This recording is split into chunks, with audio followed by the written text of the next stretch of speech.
Kailangan ko na ng bagong smartphone. Medyo luma na tong meron ko eh. Anong smartphone hanap mo? Yung entry level. Pwede na yun sa'yo. Di pa, hinahanap ko yung bago. Yung manipis, curved screen, plus AMOLED ang kanyang display. Ano, lolokoy mo na naman ako. 24,999 yan eh.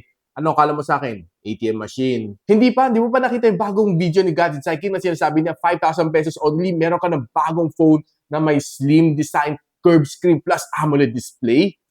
Tell me more. Plus, decent ang kanyang camera and very stylish pa siya. Okay na yan, tama ka na. Shut up and take my money. Eto, doblehin mo na. Bilang mo rin ang mama mo. Go, go. And this is the itel S23 Plus. Ito ang phone na magpapaiyak sa lahat ng brands for this year. And it used to be si Xiaomi ang market disruptor. Sobrang baba ng price, sobrang ganda ng specs, but gone are the days na Xiaomi number 1. Baka ngayon, itel number 1 na. And in this video, tatalakayin natin lahat ng gusto nyo malaman dito sa phone na ito, from the specs, to the camera performance, to the gaming performance, and ang kanyang design. And before tayo magpatuloy ng unboxing, sabihin ko muna sa inyo ang price. Itong itel S23 Plus na may 8 plus 8 gigs of RAM and 256 GB of storage. Ang laki ng kanyang storage, no? Is currently priced at 7,499 ang kanyang SRP and itong cash. Para sa early bird buyers, sobrang mura. 5,699 pesos. Hindi lang yun. Meron pa siyang free na tempered glass and free na charging brick. Imagine, no? Ang dami mo makukuha for 5,699. Kompletong-kompleto ang iyong package. Sobra wala kang talo dito sa kanyang presyo. Imagine mo for your 5,699, ano nga mabibili mo dyan, no? Mga entry-level na smartphone na isa lang ang camera, na sobrang bano at medyo pangit-pangit ng quality. Ang kanyang screen is just a 720p and everything else is siguro 64 GB of storage and 3 GB of RAM. Yun na siguro mabibili mo for 5,699 mo sa ibang brands. But dito, grabe. Along the way, ma-appreciate nyo talaga tong phone na ito and probably you'll thank me for recommending this to you. But of course, kung gusto nyo maaga makabili na itong phone na ito para makabili nyo ang early bird price plus the freebies, link on the description. Add to cart na. Siyempre, ayaw ko na kayo patagalin. Bubuksan ko muna itong box na ito. And kita nyo, no, may NFC pa siya, guys. So, ano mga phone na may NFC? No? Normally, mga mid-ranger lang. Kaya buksan muna natin, no? Para sa mooncake box, no? Laki. Ganito kaganda ang kanyang packaging. Wow! Breakthrough without limits. Yan ang kanyang tema for this phone. Ang ganda ng kanyang case, oh. Frosted na hard case. Saktong-sakto, manipis to. Meron din siyang Type-C cable. Mga ibang 5,699 siguro, mga micro USB kick pa. Meron siyang SIM ejector tool. At meron pa siyang free headset, oh. Sa ibang brands, buy your own headset. And ang natitira dito is the phone itself na ganito balot. Sa sobrang upgrade ni itel dito sa S23 Plus, pati ang kanyang charging brick nawala rin. Parang si iPhone at si Samsung. Buksan na natin.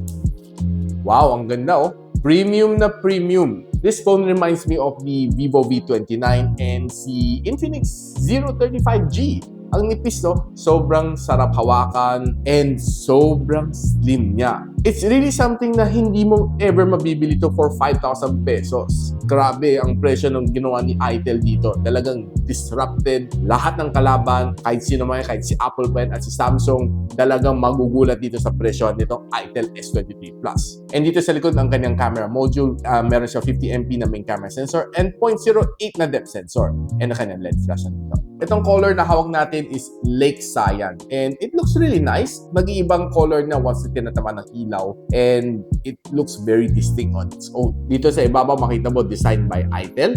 Probably the only thing na medyo mabibiting ka dito is it's only one loud firing speaker dito sa phone na ito. Could have been better kung stereo siya, no? Dito sa ilalim kita natin, nandiyan ang kanyang SIM tray and Type-C port. And of course, nandiyan ang kanyang loudspeaker. Of course, gusto lang natin sundutin, no? Para makita natin kung meron ka ba siyang expansion port pa dito, no? Kita natin na meron siyang dalawang 4G na nano SIM slot. Wala siyang expansion. Sayang. But 256 is more than enough for me. para sa presyo na 5,000 pesos. Oo naman. And dito sa kabilang side niya, isa ka ng power button and volume rocker, which means in-screen fingerprint scanner na itong phone na ito. Imagine that sa kanyang presyohan. Normally, makita mo, baka nandito pa ngayon yung fingerprint scanner sa ibang brand. Mga iba, side-mounted or nasa rear. Grabe. Right now, tatry lang natin mag-add ng fingerprint natin. No? Then, itetest natin kung gaano siya kabilis mag-react. Kung mabilis, parang mga mid-ranger na natatry natin, or slow siya kasi medyo mumurahin siya. So yan, since na-enroll na natin ating fingerprint, lock lang natin yung screen, try natin. Uy, okay naman siya. Medyo kailangan mo lang dinin ng konti para mabasa niya. No? Unlike yung mga mas premium, konting tap lang mababasa niya. Dito sa itel S23, medyo kailangan konting diin para mabasa niya. But I ain't complaining for that price point. For me, considering mabilis na rin ang kanyang unlocking speed. Though medyo kailangan konting diin lang ng konti. Meron din siyang voice assistant dito, no? Ang tawag sa kanya ay Ivana. And mabilis na siya gamitin, no? All you need to do is press ng mga 1 seconds dito sa kanang power button. Then, sasabihin mo lang ang kailangan mong i-search. Ganito, try natin. Open YouTube. Ganon kang bilis. And another feature na meron na dito na kinopya rin niya sa iPhone is meron din siyang dynamic island na pwede mo magamit dito. And itong unit ko is a pre-production unit, so expect ko on the next update bago magkakaroon ng dynamic island. But definitely, it's a very sweet function to have a dynamic island dito sa phone na ito. Now, even though na itong phone na ito is a very budget-friendly one, it runs on Android 13 and ang kanyang latest na UI is itel 13.0. And another good thing dito sa kanya is meron siya 8 gigs na built-in na RAM. And pwede ka mag-expand dito, depende sa gusto mo. Pwede ka mag plus 3, plus 5, or plus 8. Siyempre, sagarin na natin sa plus 8. And probably pinaka-intriga dito is, ano nga bang processor na itong phone na ito? This one has the Unisoc T616. I know it's Unisoc. And probably the first thing na papasok sa utak ninyo when you hear a Unisoc, probably kahit siguro ako din in the past. Kasi pag sinabi mo Unisoc, nasa loob siya ng mga phones na mumurahin. And well, actually, mura ka naman talaga siya, 5,000 plus. Ang Unisoc T616, ang kanyang processor na ito is ang flagship chip na meron nitong brand na ito. And well, I think kaya naman niya may pagsabayan based on my experience sa mga Snapdragon 680, 685, ang pag tinignan naman natin ang Antutu benchmark score, nandun ang mga score niya. Tignan mo, this is what I got, 304,000 points, and pag binigdown natin ang kanyang score, this is what you get. So, score niya is not really far from yung, like what I said, Snapdragon 685, 680, yun ang mga ka-level niya. So, kung nilagay naman natin sa wildlife na stress test, napagkuha naman siya ng 99.2% na stability, which is quite good. At nung chinek natin ang kanyang benchmark dito sa Geekbench, ito nakuha na sa CPU, and ito naman nakuha na sa GPU test. Siguro gusto niyo rin malaman ng kanyang throttling test, ito ang kanyang score. All green, and surprisingly, nag-throttle siya to 94% ang kanyang performance. And which means, not so bad tong chip niya. Now, pag-usapan naman natin a little bit about yung kanyang screen. Probably one of the highlight din nitong phone na ito, it has a 6.78-inch na curved AMOLED display. Normally, makita mo mga curved screen na phones would be priced at around mga 24,999 like sinabi ni tatay kanina. Tama naman kasi mga display like this one are para sa mga mas premium na phones, no? So, grabe, hindi ko ma-imagine kung paano ginawa ni itel dito na may curved screen na siya, 1080p ang kanyang display, meron siyang Corning Gorilla Glass 5 protection pa. Imagine, no? Mga iba nga, hindi pa nga Corning Gorilla at 5,000 pesos, pero ito, CG5 na siya. And what's really nice din is AMOLED display. So, I tried watching videos dito sa phone na ito and swiping up and up and up. Even though there's just a 60 Hz of screen refresh rate, hindi naman siya masyado naiwan, no? Siguro mas sanay lang ako sa 90 Hz and up na mga refresh rate. Siguro para sa 5,000 pesos, wala akong i-complain dito kahit 60 Hz ang kanyang screen refresh rate. Okay naman siya. Medyo mapapansin mo yung kunting slight delay niya. Pero if you're pricing it at this price point, I ain't complaining. What's really exciting dito is kahit anong panoorin mo dito, it's really nice. Punching ka ng color. Probably not the level ng mga flagship feel, but at least you're getting there. Mafe-feel mo kung ano yung nafe-feel ng mga nakakahawak ng mga flagship phone. Ganon kaganda halos ang kanyang display. Black is rich and the colors are punchy. That's what you should expect dito sa phone na ito. Now, since this one only has one loud firing speaker dito sa ilalim, test lang natin, no? Quick sound test, pakinggan lang natin kung gaano siya kalakas.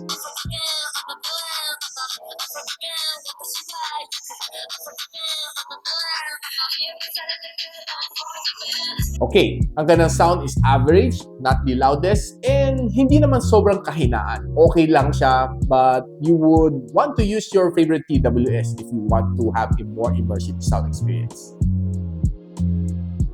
Now, itong phone na ito is equipped with a 5,000 mAh of battery supporting up to 18 watts na fast charging. And what's intriguing dito sa kanya is kahit 18 watts charging siya, parang nagtapos ako in less than 2 hours in charging this phone. Well, honestly, it's not fast, but it's not too slow for a 18 watts. And what's intriguing din dito sa kanya is this phone can give you roughly 12.5 hours of screen on time, which means this one can last you siguro mga isa't kalating araw on normal usage.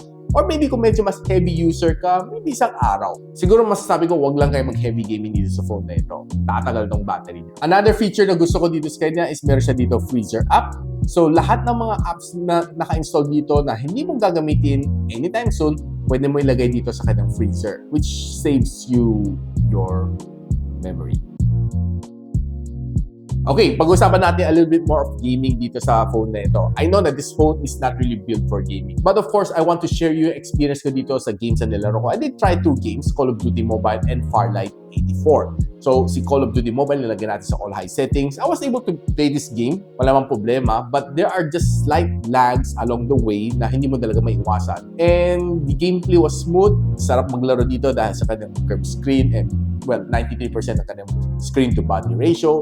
And along the way, I was using a TWS to give me that more enhanced experience dito while playing this game. So, the gameplay was okay, the touch response was good, and overall experience is not so bad. Though medyo kunting umiinit dito sa likod at around mga 41 degrees Celsius. Now, taking a little bit further, playing Farlight 84, nilagay ko naman sa medium graphical settings. Hindi ko siya kaya ilagay sa high, no? Kasi I would expect na talaga maglalag siya ng gusto pag nilagay ko sa all high settings. So, on medium settings, itong game na ito was okay. The touch response was good. Very minimal ang lags. So, hindi ko masabi na wala kasi meron ako na-experience ng konting hang time din sa kanya. But I was able to play for an hour and nag-enjoy naman ako dito even though at medium graphical settings. Well, honestly, this phone can game kahit papaano, which quite surprised me also.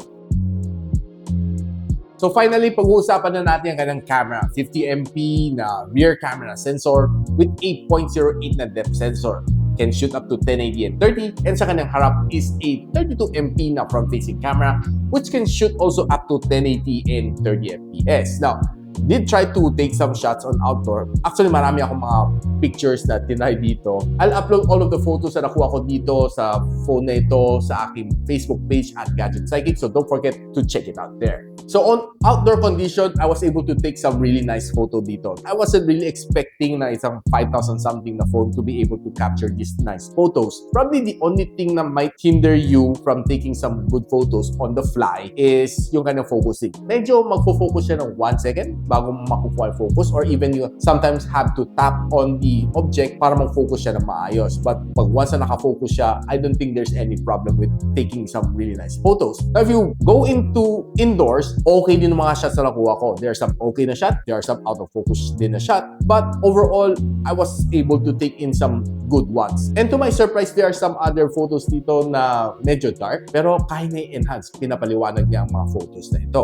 And taking some foot shots dito, okay naman. Siguro yung kanyang colors is not really that yummy, but I would say na natural lang ang color. And would you imagine ako ng ganito kagandang shot, no? And to my surprise, sobrang ganda nitong shot na ito. Probably one of the best shot na nakuha ko dito sa phone na ito. And even itong building shot na nakuha ko is really nice as well. This is 1x zoom, and this is the 2x zoom shot. Now, tinry naman natin maglaro ng kanyang selfie camera. Ang kanyang shots, well, some are okay, some are not okay kasi there are times na mapapansin ko medyo namumuti ang mukha ko siguro sa overexposure ng araw. But there are some really nice shots din dito ng selfie na nakuha ko dito on indoor, on outdoor. And yeah, I'm quite amazed din dito sa mga photos na nakuha ko for this price point. Now, trying to use the front-facing camera for vlogging. Honestly, for a phone like this, kind of front-facing camera is quite decent. and quite stable din siya to my surprise.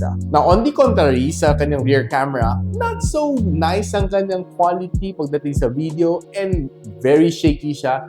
That's probably the thing na masasabi ko dito sa kanyang rear camera. It's nakakahilo.